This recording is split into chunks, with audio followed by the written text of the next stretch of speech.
না রাত্রেবেলায় চিল্লাচিল্লি করছে কেন? রাত্রেবেলায় কি হচ্ছে এগুলো?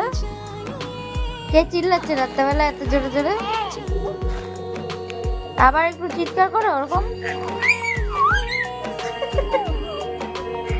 চিল্লাচ্ছ তুমি? হ্যাঁ, কটা বাজে বলো তো, কটা বাজে? ওই দেখো 1:45 বাজে। 1:45 সময় এরকম চিল্লায় কেউ? হ্যাঁ, আশেপাশের ফ্যামিলিরা চলে যাবে এখান থেকে, চলে যাবে তো তোমার চিৎকার শুনে। এই মেয়েটা কি ঝগড়ুটে হবে? চিল্লাচ্ছ কেন তুমি এইভাবে?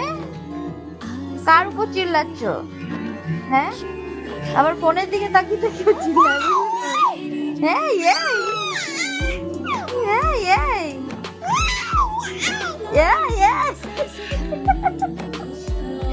এই যে কে চিৎকার করছে শোনা?